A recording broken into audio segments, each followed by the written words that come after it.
Would you like to learn about diffusion models in action? I made a simple diffusion model. It's easy to understand and gives good results. This picture shows the code structure and what each part does. Let's start. In the first module, we set up the configurations.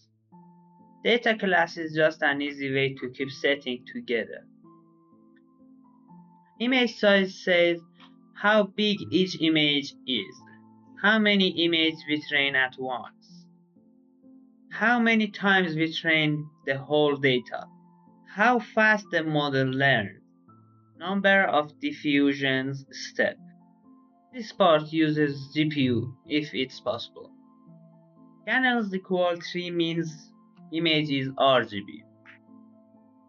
Feature sizes is model layer size. Save model every 5 epochs. How many samples to generate? This is your dataset path, where the training data is. This part is our model config. Let's go for noise scheduler. We'll start by defining how many steps we want. Then create a range of betas from small to bigger. Here we calculate how much of the original image still remains after each step. This is a square root version. We'll use it later to scale the image. It's for scaling the noise part. We pick the right coefficient for this specific time step. Then we reshape them so they match the image shape. Finally, mix the image with noise. I'm going to explain unit module, the most important part in diffusion structure. Unit. Why do we use unit module? This is a demo of its structure. Input is noisy image that we generated in noise scheduler, and it continues to bottleneck. Then we have denoising process, so we have a clear image. Let's take a look at the code. NL.sequential is the start of our layer. I said 2 layers, but you can set it more or less.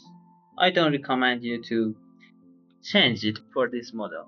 Look, in canals and out canals, I set 3 because my model is RGB. Adding equal 1.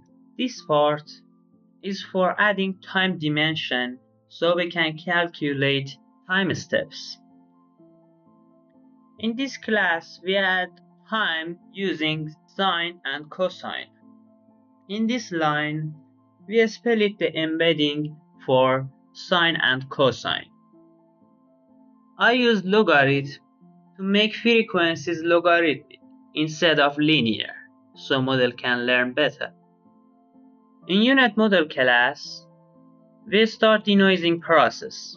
We define 2 objects so we can use them later. In max pooling, we keep important parts and remove small or empty parts.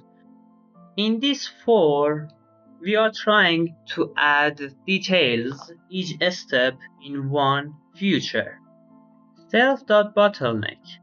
I have already told you what's bottleneck. Bottleneck is this area. This line starts with largest feature size in bottleneck to store complex features. We are adding details to feature. In this line, we convert final fixtures to output image by this object. We are trying to convert time into a vector because model needs vector. We defined an empty list so we can use it later. Look at this line. The output of the previous stage goes to the next stage as input. We are adding new details to our empty list. We are using max pooling again. It's kind of optimizing way. We start reverse the denoising process to clear the image. Here, we loop through the up layer 2 at a time. Each time, we apply one layer to make the future map bigger. And then we grab the corresponding skip connection from the encoder. In this if, we check shape size and resize skip to match X. This input means height and width. This part merge skip and current futures, then process with time embedding. After all, we return the output image. In the utils module, we have this function. It loads the image and gets them ready for training. We resize every image. Then we crop them and convert them to tensor. The last one normalize values. If you are interested, you can check formula.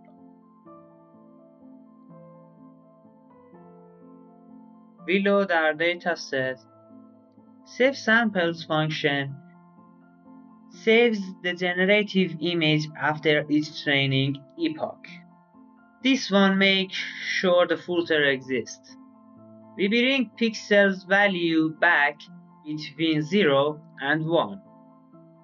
The last function saves the model weights to a file. Let's see what's going on sampler module. We have created a class called sampler. This part of the code saves two things, noise scheduler and noise model, inside the class so that you can use them later in other methods. Torch.noGrad disables gradient calculation because we don't need it here. In this function, after creating a random noise tensor, we have a for. So we will reverse every time steps so we can generate an image from scratch. This part converts correct time steps index to a tensor for model input. We add noise at the correct time step. In this part, we normalize X using alpha time step. This part controls how much noise we have to remove. This line is mean of the reverse diffusion steps. This part adds random noise if we are not in final denoising step. Next image is equal estimate image and some random noise.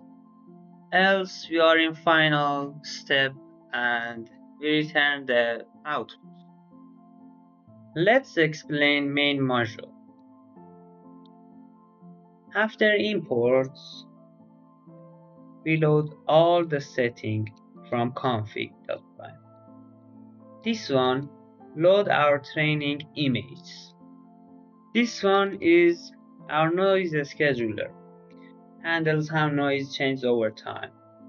This line is our main model, unit structure. Sampler will generate a new image later. And we have optimizer for training. We used MSE loss to compare predicted and real time. This one is our main training loop.